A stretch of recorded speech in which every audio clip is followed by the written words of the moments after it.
Maryland's Missing and the Murdered is a weekly YouTube channel that covers the topic of missing and or murdered individuals from the state of Maryland. If you like this channel, please like and subscribe and click the bell so you'll be notified when the next cases are released. Any updates to cases will be pinned in the comments section of each video.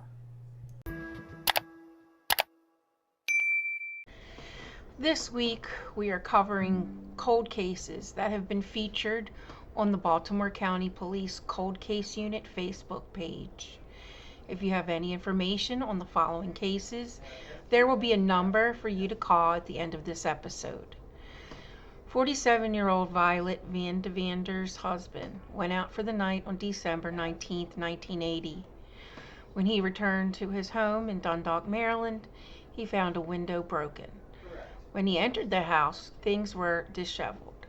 He went to his bedroom to look for Violet and found her on the floor, stabbed to death. Sally Crough was a 23-year-old who worked for the Social Security Administration. When she no-called, no-showed to work, friends and co-workers went to her apartment in Catonsville, Maryland on December 4th, 1964, where they found her tied up in her bed and strangled to death. On November 17, 2022, Joseph Hibler was returning his son to his estranged wife's house in Halethorpe, Maryland. When they arrived, they were approached by a neighbor who told them that the lights had been on for a long time. When they went into the house, Joseph smelled a bad odor. At the bottom of the basement steps, 56-year-old Patricia Hibler was covered by a blanket.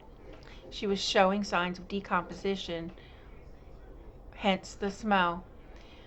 The coroner ruled her death as homicide from blunt force trauma. On November 8, 1974, 28-year-old Joyce Arcuri's body was found on a dirt road in Owings Mills, Maryland. She had been shot. Her Chevy sedan was found in Baltimore City near the Walters Art Gallery. 46-year-old Grayson Kenney was living in a shed with the homeowner's permission in Gwynn, Maryland. He would do odd jobs in the neighborhood. On November 2, 2009, at 7:30 a.m., the homeowner found Grayson face down in the driveway. He had been shot several times. Estimated time of death was around 1 to 2 a.m. On October 27, 1993, a person out walking near the Caves Valley Golf Course in Owings Mills, Maryland, noticed a car parked by the entrance. This individual saw a woman, quote, sleeping, end quote, in the back seat. When the individual walked by again several hours later, the car was still there, so the person called police.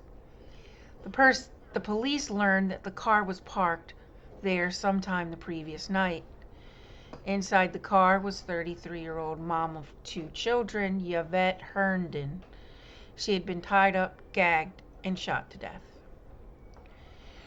On August 19, 2021, at 3 a.m. in Parkville, Maryland, the police were called for a report of a car with a broken window and a man inside slumped over and bleeding.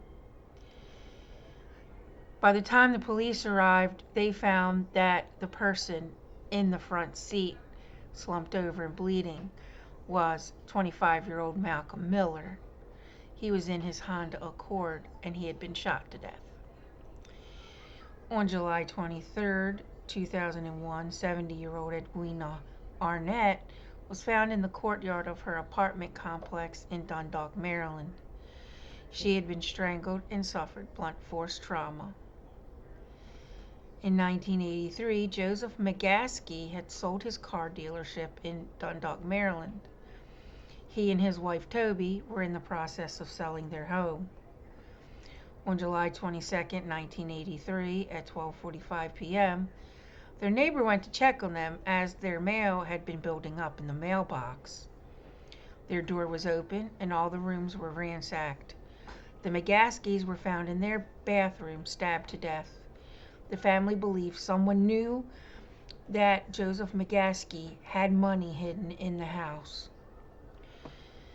And like I said at the beginning, here is the number in case you have any information on any of the cases. Thank you for joining me this week. If there's a Maryland's Missing or murder case you'd like to see on this channel, email me at marylandsmissing@gmail.com. My X account is Maryland's M&M.